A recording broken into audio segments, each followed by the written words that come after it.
Don't laugh.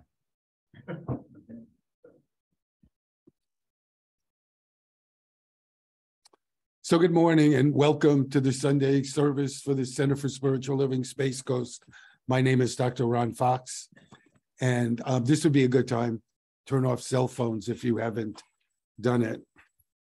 And if there's anybody watching here, well, I know there's nobody here watching that hasn't been to a center, but if there's anybody watching during the week that's never been to a Center for Spiritual Living before, we believe there's one God, many paths to that God, and we're here to love, honor, and support you no matter what your divine path is.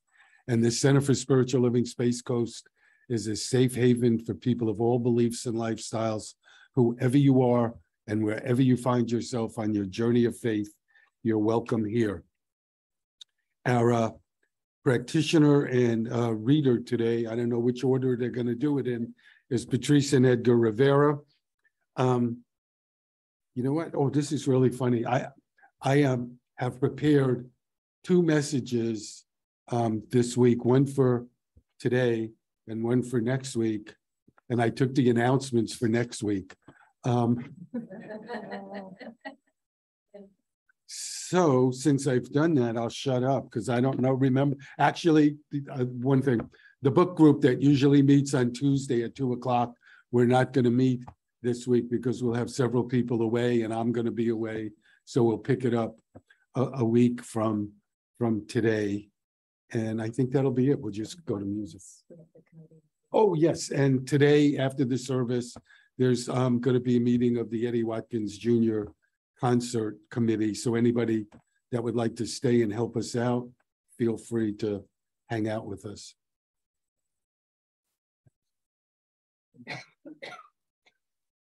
I'll do this week's announcements next week. So with that, we can take this opportunity to allow our gaze to soften or our eyes to close.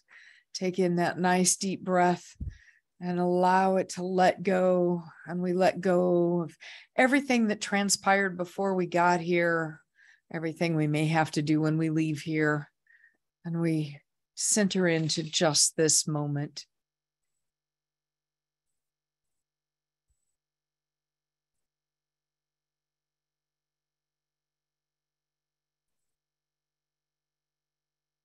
And in this moment, in this place, is where I remember my truth. I remember that there is only one presence, one love, one light, one laugh, one song, many singers. I remember that this is true for each and every person on this planet, not just me. And I know that that feeling of love, that omnipresent, effervescent, everything that surrounds me, breathes me, fills me, enlivens every soul in my body, reminds me to stand in that love, in that joy, and in that harmony. And I know that as we hear the wonderful words of Reverend Dr. Ron today, it touches something inside of us that we take out into the world, that piece of harmony and love, so that we can expand this remembrance, expand this consciousness, stepping into it so beautifully. And I know that this service is absolutely a blessing to the planet, as well as to each and every person present, every person hearing the words, and even the people who don't. I know that there is so much love and joy. It just bubbles over. And in that truth, for all of the blessings, I am so, so eternally grateful. And in that gratitude, I just let go and know it is so. And so it is.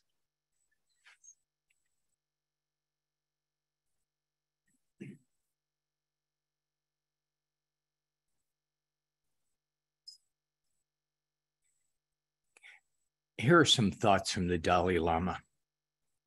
Being kind is not just personal development, it's a collective growth of humanistic values such as love, compassion, and friendliness. Kindness is more needed in today's time when people at large need each other to understand I can talk, empathize, and share each other's sufferings. The Buddhist philosopher the Buddhist philosophy, metta, meaning love kindness, is the first of the four sublime states taught by the Buddha. The ancient texts of Hinduism and Jainism also mention the importance of kindness, love, and compassion.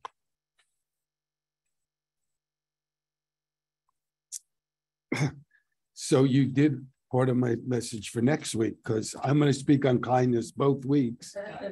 And what I am going to do next week is kind of take us through what various religions teach on kindness. So you got a head start on that for me.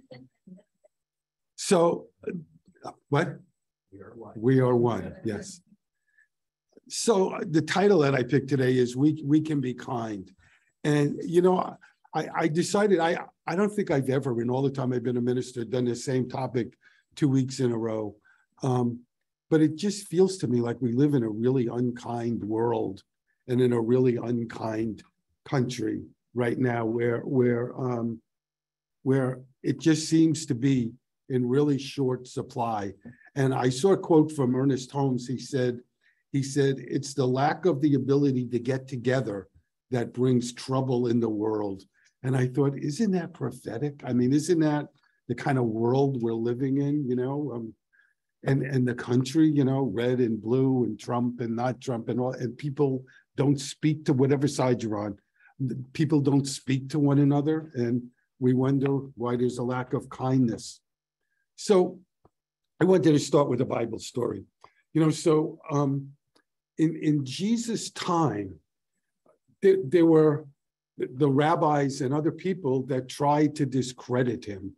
And I was thinking this week, you know, I could get why they did. I mean, here these guys studied most of their lives, and along comes this 30-year-old guy who's a carpenter, and he's telling them, you know, what life is all about and what God is all about.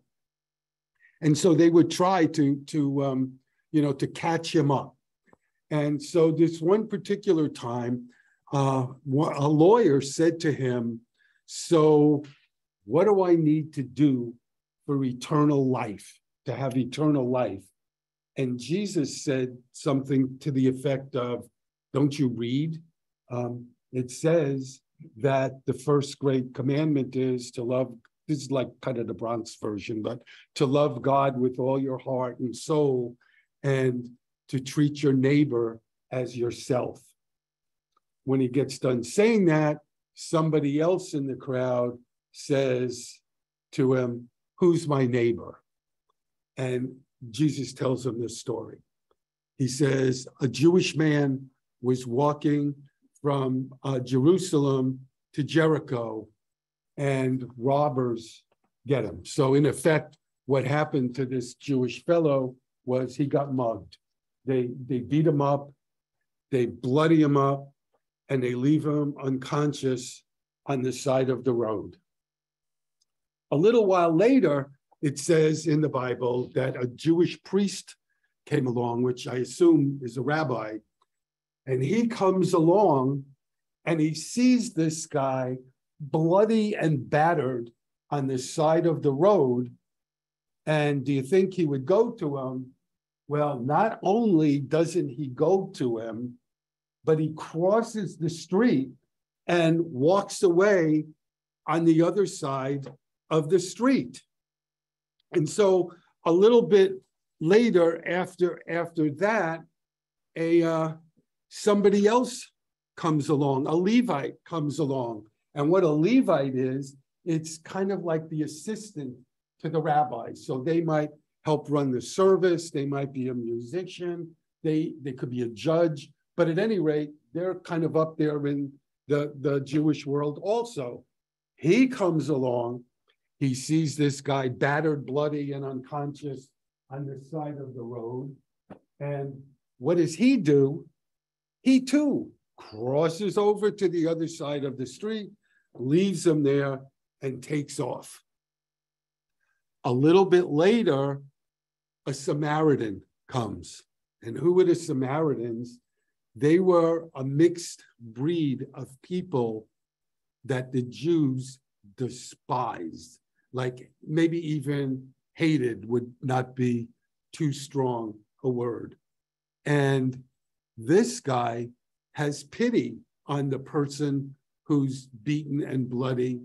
He stops, he goes down, he ministers to him. It says in the Bible that he put oil on his wounds and he put wine on his wounds, which I could never quite figure out. Why didn't he give him a drink instead of putting him on his, but that's what they did.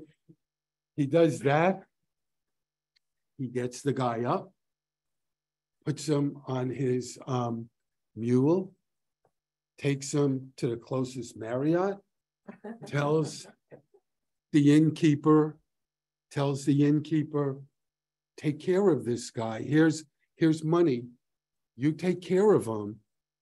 And if you need more money, I'll be back next week and I'll make up the difference. When he gets done telling that parable, Jesus says to the people, so tell me, who's his neighbor? And they say, the crowd says, the one who showed him mercy.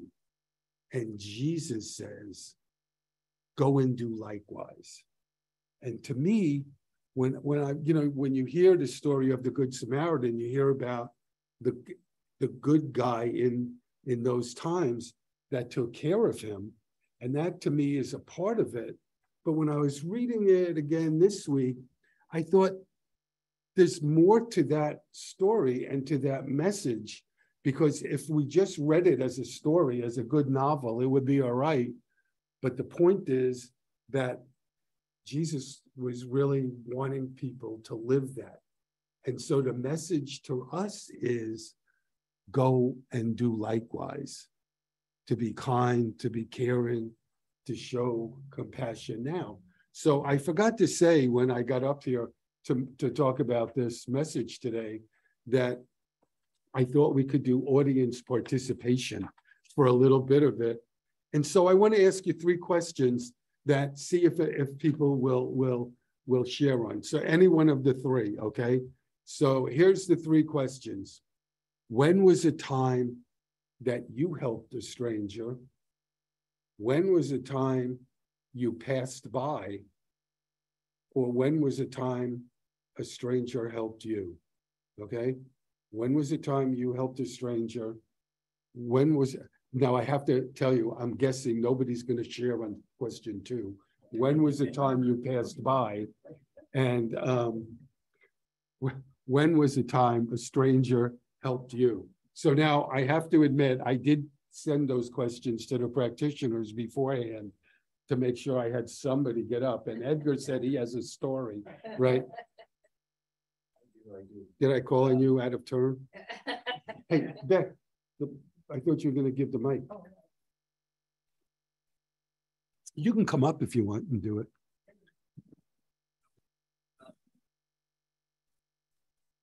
$27 right?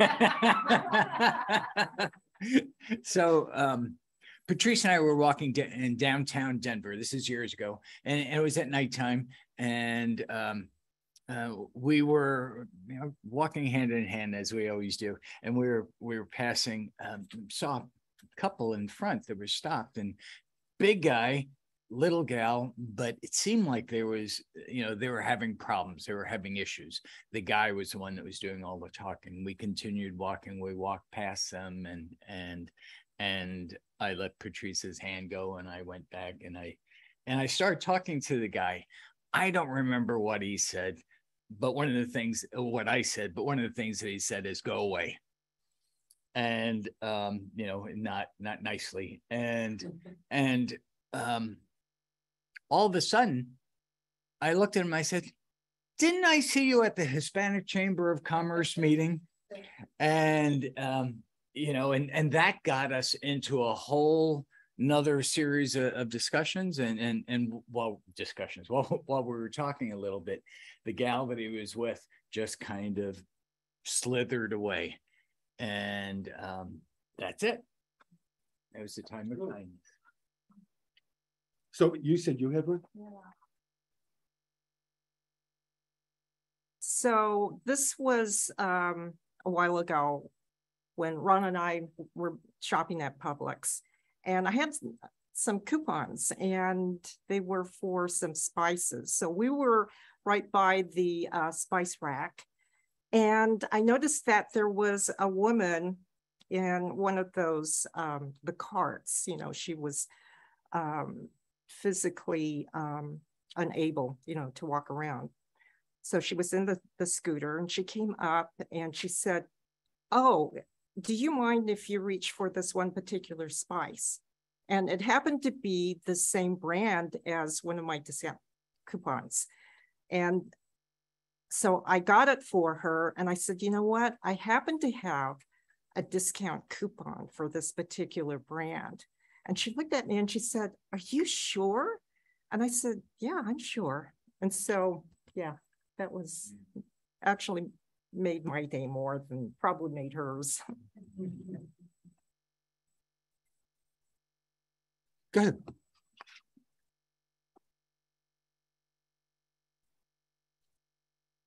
Whenever I was with my daughter when she was growing up, she was young, I was always a better man because I wanted to be a good example.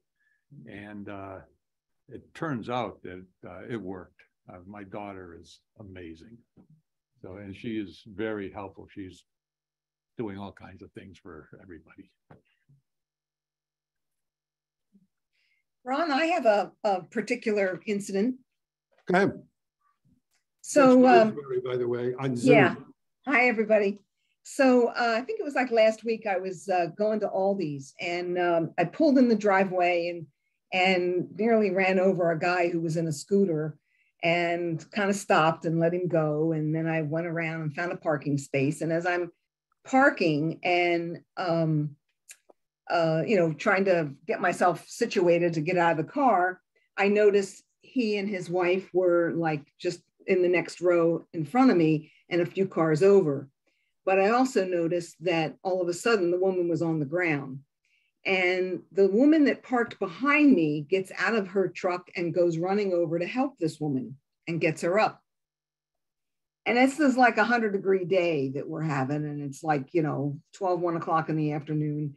And so, you know, I watched this woman, you know, help her get up and so forth. And so the woman's leaning against the car and she's really not moving much. And the lady who helped her had moved on. So I get out of the car and I go over and I said, "Ma'am, you know, can I put your groceries in your car for you?" I mean, the husband's there in the scooter that I almost ran over. And so, you know, she's like, "Oh, no, I'm fine. So she turned me down, and twice I asked her, I said, "I'm happy to put your groceries in the car for you." No, that's all right. So then I go into Aldi's, I come out later, and as I'm putting my cart back, there she is putting her cart back. And she really looked pale and drawn and just like she was ready to pass out any minute. And I said, "You know, ma'am, make sure you drink some fluids with electrolytes, because, you know, this heat really dehydrates us." So I felt bad that she wouldn't let me help her, but I felt good that I at least offered, you know. So anyway, so that just happened last week. Thanks, Rosemary. Thanks. We had a time where we were in a country that's known for having good wine, but people who were kind of rude to Americans. We took a train to go to what I thought was quite a large, big enough town, so there wouldn't be any problem getting around. So we took a train, and as we approached this town, there only appeared to be one other person getting off, and she got off, a young woman, 20s, and we got off, and we're thinking, well, it must be a cab stand, a bus, something like that. We get off, there's only the three of us, this young woman and Susan and I. Nobody's there. And there is no station master or anything. And we're probably 3 to 5 miles from the town to the train station.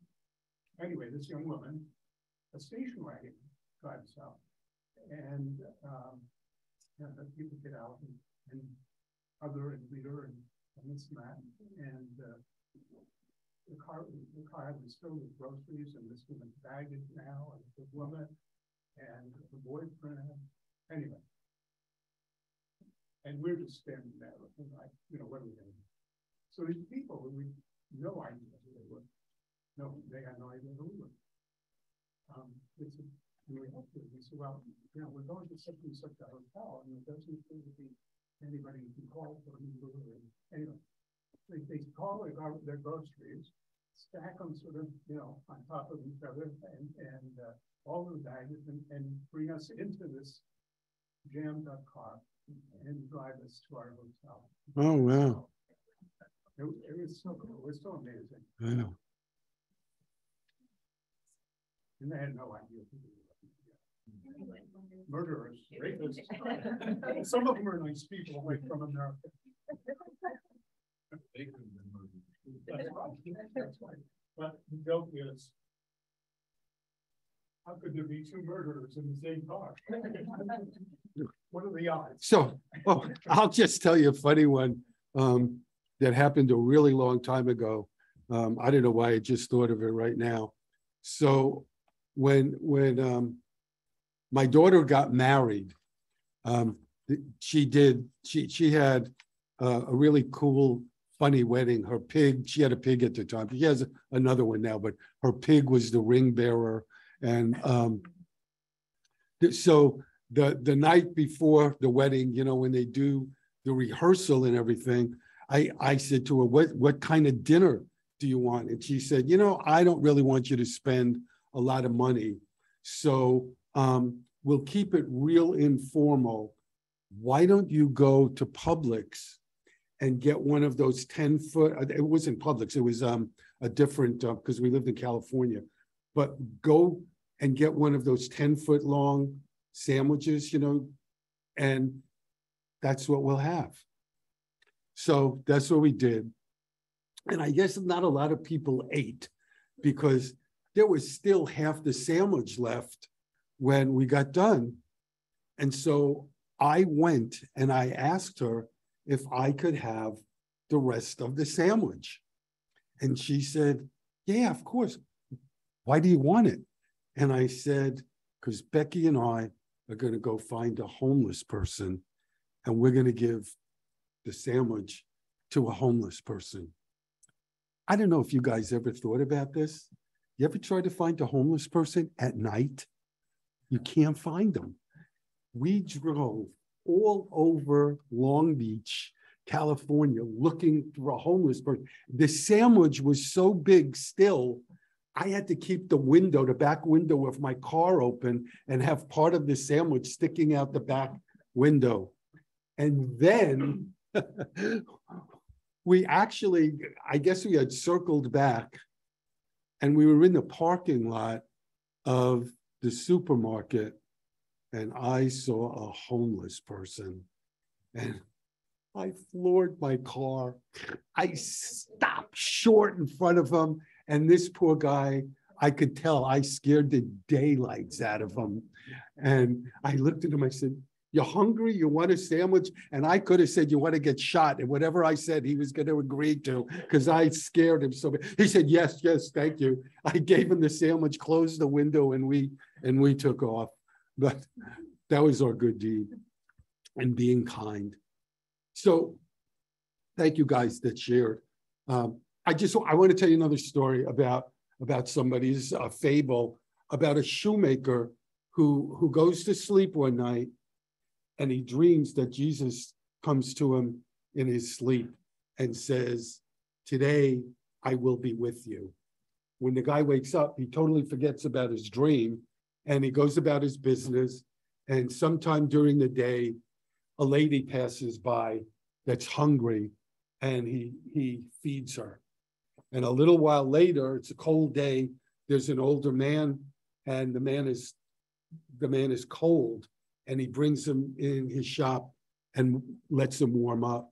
And still a little bit later, there's an argument going on between a mother and a son and he kind of mediates them. And that's his day. He goes home, eats, and when he forgets all about his dream.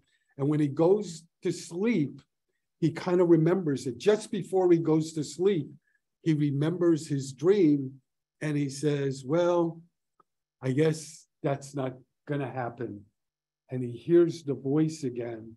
And the voice says, my dear friend, did you not recognize me? I was the woman. I was the man, and I was the mother and son. I was with you all day. And I think, you know, the point is that kindness is the ability to be kind. You listen to the stories, is right before us every day. It's right before our eyes. We can be kind, we could put things right, you know, and we all can be kind in our own ways. You know, somebody might call a friend, somebody else might tutor somebody else might smile at somebody, you know, and what does it mean? You know, it might mean caring about somebody. It might mean giving somebody your time or your attention, or noticing what's going on in their life. It didn't have to be big things. It just could be something, you know, a smile, something really small. I really try every time we go into a store to tell somebody when they did really good service. Yesterday we were in the mall and we stopped off and had some coffee, and I just chatted the young woman up and told her what a great job she did. And, you know, I got a really big smile and thank you back. You know, Ernest Holmes said that we need to cultivate an attitude of friendship everywhere we go. And he said it's such a beautiful thing because we become, what we become is what we attract to ourselves. What we become is what we attract. So if we become kind, we attract kindness back, you know. And I thought Holmes didn't write a whole lot about kindness per se, but he wrote about love a lot. And I thought to myself, you know, it's really, you can't love without being kind. And on some level, you can't be kind without loving. And I just want to read something he wrote. He said, think of the whole world as your friend, but you must also be a friend to the whole world. In this way, and with this simple practice, you will draw so many friends that the time will be too short to enjoy them all. Refuse to see the negative side of anybody. Refuse to let yourself misunderstand or be misunderstood. Know that everyone wants to have the best. Affirm this wherever you go, and you will find things just as you wish them to be. So if we really want to experience kindness, again, be kind. So I want to share 3 quick stories about kindness that shows different ways that people could be kind. And the first one is about a fellow who was walking by a Taco Bell, and he saw an elderly Korean woman who appeared to be hungry. So he said to her, let's go in and I will buy you dinner. And she said to him, could you get me enough so I could share with my friends at the shelter? So he bought her 50 tacos and the fixings. Now, here's the kicker to this. The guy that I'm telling you about, he's the one that wrote the story that I'm telling you about, because he was really in shock because the manager of the Taco Bell matched him. So he went in and bought 50 tacos for this lady, and the manager donated another 50. The second story is one that's been in a lot of the, it's a sports story, but it's been in a lot of the mainstream press. It happened a couple of weeks ago, and several people that I've read and listened to said this was the greatest Little League story that they've ever seen, ever. And here's the story. This young guy, you know, and they're like 11, 12 years old, maybe a touch older. this young fellow comes up to bat, and the pitcher is a really big kid. The pitcher unleashes a fastball that hits the batter right in the head. And this kid goes down, if you see it, he goes down like a shot. And he's down on the ground. And of course, people rush to him. And they minister to him, but he's more frightened than he is hurt. And so he gets up and goes to first base. Now the pitcher is so upset at what he did. And the umpire, when the kid got hit in the head, the umpire said, "Oh my God." And that's what the pitcher heard. And that's what keeps going on in his mind. Oh my God, oh my God. And this pitcher breaks down and sobs. Now he's standing, if you see this, he's standing on the mound, just sobbing. And kind of what's parenthetical, no adults go to him. I was just so stunned. No adults, they just let him cry. However, the kid that was hit, he goes up to him and he wraps his arms around him and he just holds him. And after the game, they asked him why he did it. And he said, "I just wanted to spread God's love, and I wanted him to know I was okay." And the third story is Gerald Jampolsky, the late Gerald Jampolsky, wrote a lot on spiritual stuff and particularly on love. And he tells a story about his dad. His dad was in a nursing home, and his dad had Parkinson's, and he had the typical symptoms of Parkinson's. He had the tremors, he had difficulty walking, he had a mask-like face, and he was suffering from depression. So his dad is having lunch, and I guess Gerald must have been there to see this. His dad is having lunch one day with another person from the nursing home who has Parkinson's and has all of the same symptoms. And the other fellow wants to get back to his room, and he asks Gerald's dad to take him back to his room, to help him get back to his room. Gerald's dad gets up, gives the fellow his arm, and they start to walk back to his room. And what Jampolsky notices, as his dad is taking this gentleman back to his room, he straightens up, the tremors are almost all gone, and the mask is gone, and his dad begins to smile. 10 minutes later, when his dad comes back, all of the symptoms are back. And what Jampolsky said, when he was completely absorbed in helping somebody and being kind, all of his symptoms left. When he didn't feel of use anymore, they all returned. I read this week, they have done research.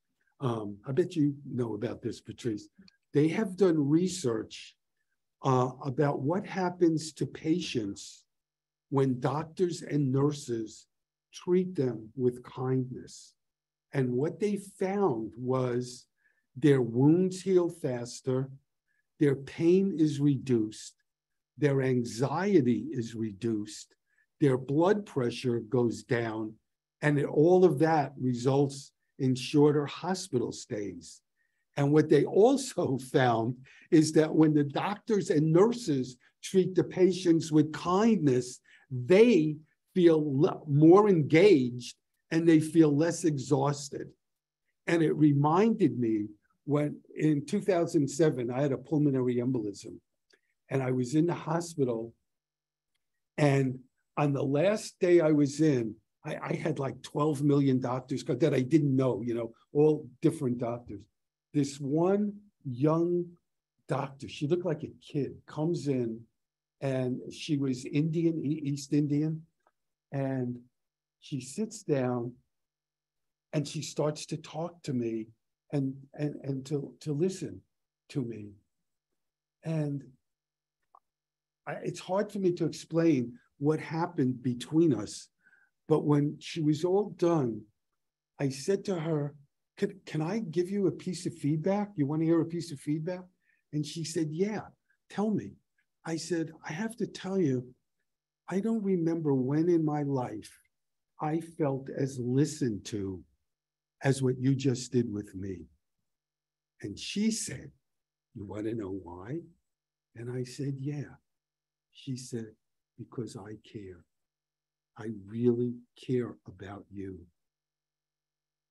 I never saw her again, but obviously I never forgot. And when I did, I said to her, can I give you a hug? And she said, yes. She hugged me and she walked out of my life, but not out of my life, you know? And the point is, kindness, it's not an afterthought. It's an indispensable part of the healing process. So I want to close with something. This is a tearjerker. I'm just giving you a fair warning. I should have put the person's name down. One of my friends put this on Facebook, and they didn't write this, but they didn't have the person's name who did. But it's simply titled Love. She said, oh, I'm going to have a hard time doing this. She said, don't call the doctor. I want us to fall asleep peacefully. Your hand in mine. So he told her about the past, how they had met, their first kiss, and they didn't cry, they smiled. They didn't regret anything, they were grateful. Then she repeated softly, I love you forever. He returned her words, gave her a soft kiss on the forehead. She closed her eyes and fell asleep peacefully with her hand in his. Love is really all that matters, because everybody comes into this world with nothing other than love and leaves with nothing other than love. Think about it. Profession, career, bank account. Our goods are just tools, nothing more. Everything stays here. So just love. Love those that really love you. Love as if there was nothing more important in your life. I get it. God bless you. Thank you for being here. Have a wonderful week.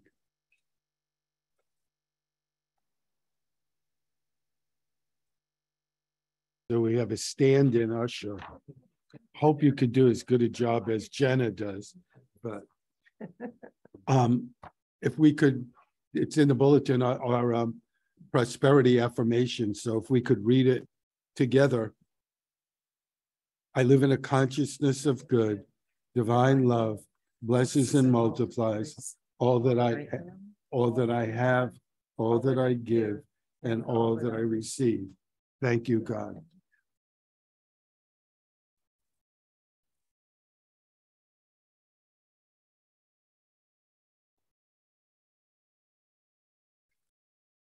That song always gets to me. Now I have to get up here and do something.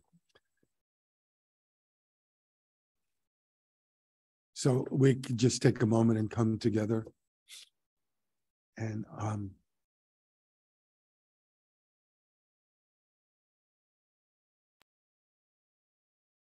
just know that we all come from that same source, and that the source that we're all part of, that we all belong to, is pure love. And so on some level, each one of us is pure love. And because we have free choice, we can choose to let that love, to let that compassion, that kindness flow through our life every day. We can allow that love, that compassion, and that kindness to touch everybody we come into contact with. And when we do that, we make our communities and our world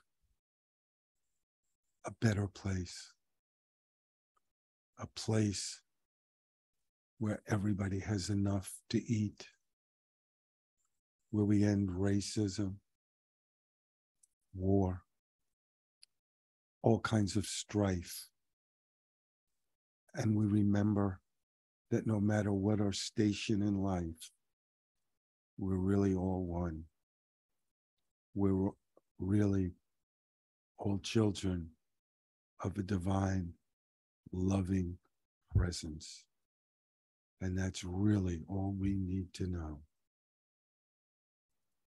And so for all of that and so much more, I just give thanks and I let it be. And so it is. So if we could all stand, we'll do our closing song and then our closing affirmation. Again, thank you for being here. You guys have a great 3 weeks. Send us pictures.